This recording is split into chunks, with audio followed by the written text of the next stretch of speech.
Em nome do Pai, do Filho e do Espírito Santo. Queridos fiéis, neste primeiro domingo da Quaresma, a Mãe Igreja nos põe no deserto. É para o deserto que o Espírito Santo conduz nosso Senhor Jesus Cristo, para ali preparar-se a sua missão pública. O deserto é um ponto de encontro com duas realidades. A primeira é o encontro com Deus mesmo, pois tiradas as distrações da vida cotidiana, o frenesi das atividades da sociedade, no deserto resta Deus e o homem.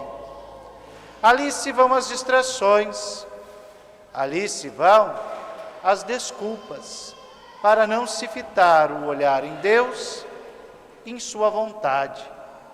O encontro com Deus é o encontro com o querer de Deus para a nossa vida particular. Deus nos criou e nos quis e nos predestinou a uma vocação, a um serviço a Ele. Ali, queridos fiéis, encontramos o plano de Deus, apresentado diante de nós, para aderirmos com toda a liberdade, com toda a intensidade de nossa vontade. Se nem podemos nós nos retirar a um deserto material, e pela providência de Deus, nosso grande Brasil é um país muito diferente de um país desértico, é um país tão verde, tão florido, tão cheio de vida e de graça em abundância, que mesmo que quiséssemos, não poderíamos nós, sem grave dano para nós mesmos, sem a necessidade de nos locomovermos para lugares absurdamente distantes, nos pôr em um deserto material. Não quis a providência divina para o Brasil a realidade de deserto. Bendito seja Deus, que dispõe com sabedoria todas as coisas. Mas podemos tomar o deserto no modelo de Santo Inácio de Loyola, em seus exercícios espirituais, nos ensina a criar um deserto interior. Um deserto interior que não necessariamente seja nos abstermos nem mesmo de nossas atividades cotidianas, mas, no meio destas, encontrar o silêncio, a solitude, encontrar-nos diante de Deus sem desculpas, sem atrapalhos, sem distrações. E bem o busque em seus exercícios espirituais e encontrarão a fórmula para criar este deserto, do qual nenhum de nós está privado de nos recolher. O devemos, e a Quaresma é o tempo propício para isso. Também no deserto, queridos fiéis, como acontece a nosso Senhor e Salvador, somos postos mais radicalmente às tentações. É concedido o direito ao maligno de nos tentar. Pensemos na oração dominical, a oração de nosso Senhor. Esta nos ensina a pedir com coragem ao Divino Pai Eterno: livra-nos do mal. Podia o Cristo ter acrescentado: livra-nos do mal e da tentação. Não. Quanto à tentação, não nos ensinou a pedir ao Pai do céu que livrasse, mas que não nos deixasse cair, que nos defendesse de cair na armadilha. A tentação em si está na permissão divina. É ali, queridos fiéis, que se separa palha e trigo. É ali que se separam os peixes bons dos maus. É aqui que se faz o juízo. Na tentação, o virtuoso cresce, ou o débil, torna-se virtuoso no combate. A tentação não foi permitida por Deus para a derrota, como caminho inevitável ao pecado, mas ao contrário, foi prevista, permitida, para que combatêssemos o bom combate e, combatendo com coragem, saíssemos vencedores com Cristo. Olhemos, queridos fiéis, que não podemos chegar desatentos às tentações, de forma que elas nos peguem desprevenidos, desarmados, alheios, desatentos. De jeito nenhum. É preciso revestir-se com armas potentes, armas que Cristo mesmo nos dá. A primeira e essencial é a couraça da humildade.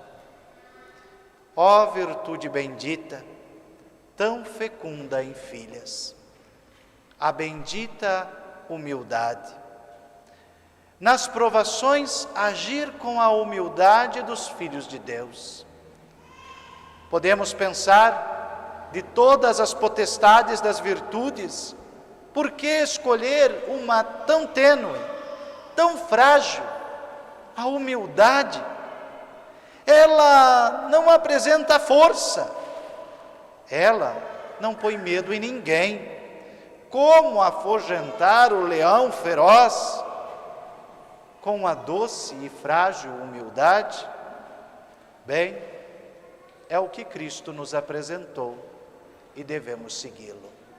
Olhemos, queridos fiéis, quão grande é a humilhação de nosso Senhor e quão potente se mostra ela. Não bastasse o Senhor humilhar-se, descendo de sua condição divina, do trono celeste, do absoluto de todas as coisas, e assumindo a nossa carne, a nossa humanidade, a finitude e a morte do ser humano,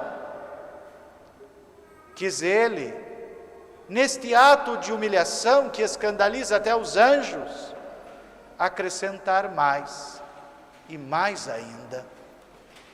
Sendo homem perfeito e verdadeiro, não desprezando em nada a nossa humanidade, assumiu-a todinha, sem nunca deixar de ser quem sempre foi, Deus mesmo de Deus mesmo.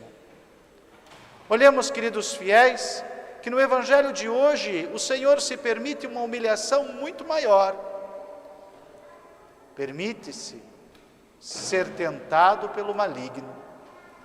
Que humilhação esta! A verdade tentada pela mentira, a luz tentada pelas trevas, a sabedoria tentada pela loucura. Como pode isto? Que justifica a humilhação tão grande, de tão alta majestade? A mesma da encarnação, o amor, a mim e a ti em particular.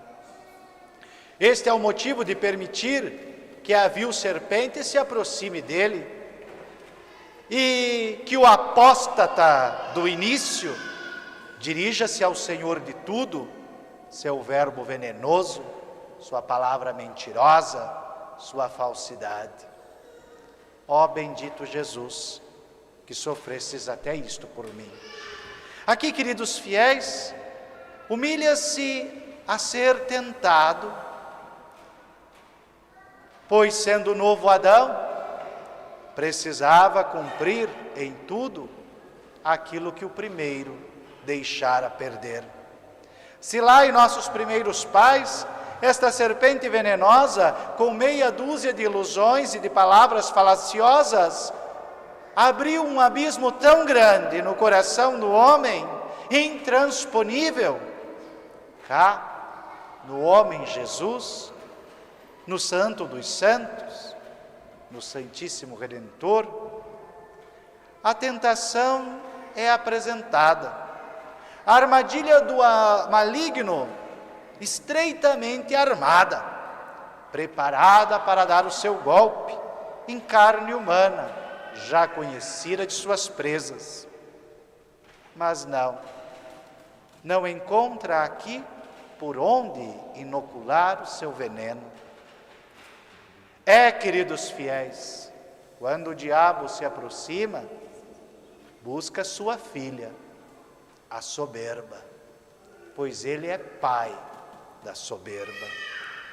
Clama de dentro do homem a soberba que venha, acompanhada de suas crias, o orgulho e a vaidade. Chega pronta para dar o bote à serpente maldita, mas eis que, clamando pela soberba, lhe sai a humildade. E esta lhe é o antídoto. Nada tem a ver com ele. Não há lugar por onde inocular o veneno da perdição, pois não tem vias.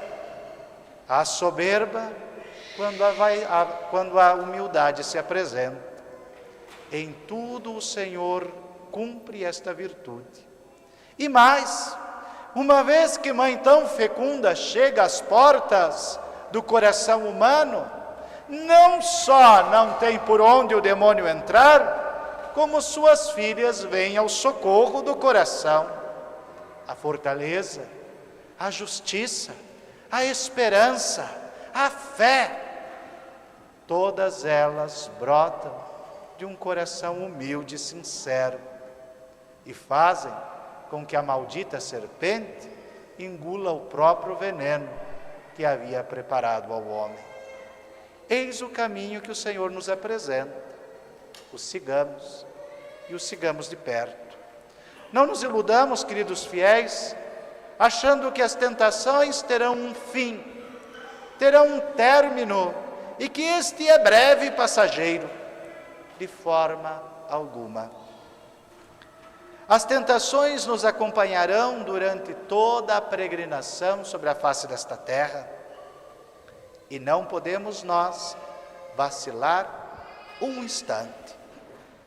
Narram as veneráveis atas do mosteiro de Cluny, abadia tão excelsa, geradora de tantos santos, que quando o grande abade São Hugo, já passados dos 100 anos de vida, estava prestes a combater o último combate, em seu leito de morte, aparece-lhe a vil serpente. Nas outras vezes, viera como uma fera prestes a devorar-lhe, ameaçadora, rugindo, para pôr medo no santo abade, cuja vida fora virtuosa no início e agora já se aproximava do fim. Agora, o vil tentador não se apresenta mais em forma hostil, mas agradável, gentil, toda benfazeja, cheias de jeitos, de toques, para facilitar a morte de quem servira a Deus por uma vida inteira de penitência. Ali, queridos fiéis, está o pérfido veneno. Bem o sabemos, e bendito seja Deus em sua misericórdia, que se o pior de todos os pecadores, no último instante de sua vida, recorrer à misericórdia divina, esta não há de lhe faltar. E o Senhor, que é rápido para perdoar, lhe salva, mesmo no último suspiro. Mas bem o sabemos, e tomemos em consciência, que o maior de todos os santos, se no último instante desesperar, perde todos os méritos de sua vida de santidade, de seu serviço ao Senhor, e o Senhor nem mais se lembrará do bem que fizera. Ali está o santo abade, em leito de morte, fragilizado do corpo. Vem-lhe o tentador, quer lhe tornar a morte menos dolorosa, mais simples, de um jeito que não lhe doa nem que lhe cause sofrimentos. A resposta de São Hugo é clara: toma tu do teu próprio veneno. serpente maldita. Vai de reto, Satanás. O que propões não é de Deus, não é bom, é mau. Toma tu mesmo do teu veneno. Queridos fiéis, é assim as tentações. Nos chegam a todos os momentos, modificadas, adulteradas, feitas em uma mirabolante inteligência maligna que perverte tudo. Não podemos abaixar as armas da luz em nenhum instante da vida. É preciso recorrer ao Senhor, às suas virtudes, à sua graça. Quando o Senhor nos permite ser tentado, é Ele quem se oculta em nosso coração. Dentro da tentação mesma, não vemos a Deus. A sua face se esconde. Achamos que estamos sozinhos, desamparados da providência divina, largados à nossa própria sorte. Não, queridos fiéis, não tomemos a liberdade que Deus nos dá por abandono. É preciso que o homem participe dos méritos de Cristo, os conquiste por liberdade, por uso da vontade. É preciso que cada um de nós combata o bom combate. Mas lá no fundo, dentro de nós mesmos, na força mais profunda da consciência, nas entranhas do coração, é Cristo que vence o mal em nós. Em cada sim a Deus e em cada não ao maligno. Não temamos as tentações. Não tenhamos medo delas. Supliquemos ao Senhor que nos dê a graça de nunca cairmos em tentação, para que mais uma vez Cristo vença o mal em nós e tenhamos parte com Ele. Eis o tempo da quaresma, eis o tempo do combate. Tenhamos coragem. Louvado seja nosso Senhor Jesus Cristo.